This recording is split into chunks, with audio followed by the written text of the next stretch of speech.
আপনার আগে 50টি তাজা বোমা উদ্ধার, ফারাক্কায় গ্রেপ্তার এক। মাটি খুঁড়তেই প্লাস্টিকের জার ভর্তি তাজা বোমা।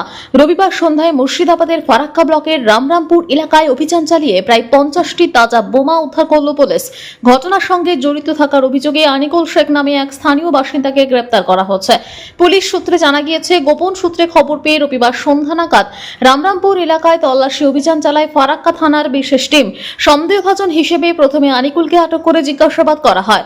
তাকে জেরা করে পাওয়া তথ্যের ভিত্তিতে এলাকার একটি লিচু বাগানে অভিযান চালায় পুলিশ। সেখানে মাটি খুঁড়ে বের করা হয় বড় প্লাস্টিকের জার, যার ভেতরে ঠাসা ছিল 50টি তাজা বোমা। উদ্ধার হওয়া বোমাগুলি থেকে বড়সড় অঘটন ঘটতে পারত বলে অনুমান পুলিশের। প্রাথমিক তদন্তের পর পুলিশ জানিয়েছে, এলাকায় অশান্তি সৃষ্টি করার জন্য বিপুল পরিমাণ বোমা মজুত করে রাখা হচ্ছিল। উদ্ধার হওয়া বোমাগুলি নিরাপদে নিষ্ক্রিয় করার জন্য বোম স্কোয়াডকে খবর দেওয়া হচ্ছে। প্রয়োজনীয় সমস্ত ব্যবস্থা গ্রহণ করা হচ্ছে। এত বিপুল পরিমাণ বোমা কোথা থেকে আনা হয়েছিল নাকি স্থানীয়ভাবে তৈরি করা হয়েছিল খতিয়ে দেখা হচ্ছে। এই চক্রে আনিকুল ছাড়া আর কারা জড়িত তা জানার চেষ্টা করছে ফারাক্কা থানার পুলিশ। অপ্রীতিকর ঘটনা এড়াতে বর্তমানে এলাকা জুড়ে নিরাপত্তা জোরদার করা হচ্ছে এবং পুলিশের টহলদারি বাড়ানো হচ্ছে। ধৃতকে সোমবার পুলিশি হেফাজতের আবেদন জানিয়ে আদালতে পাঠানো হবে বলে জানা যায়। শেখ রতনের রিপোর্ট, পিবি নিউজ।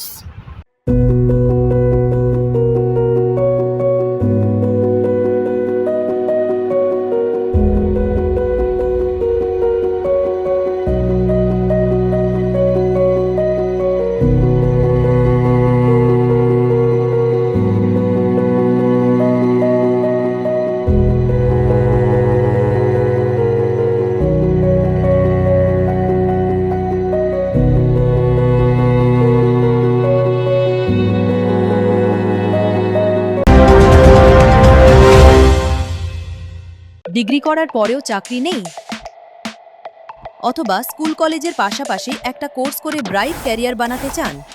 মাল্টিমিডিয়া ইন্ডাস্ট্রিতে রয়েছে প্রচুর ভ্যাকেন্সি ও ভালো ক্যারিয়ার বানানোর সুযোগ। চলে আসুন মুপল ইনস্টিটিউট অফ অ্যানিমেশন এবং ডিজাইন বর্ধমান সেন্টারে। Animation, VFX, graphics design, video editing, digital marketing এর মতো কোর্স করুন। ইন্ডাস্ট্রি স্ট্যান্ডার্ড ট্রেনিং এর সঙ্গে থাকছে 100% প্লেসমেন্ট অ্যাসিস্ট্যান্স। আজই যোগাযোগ করুন স্ক্রিনে দেওয়া নম্বরে।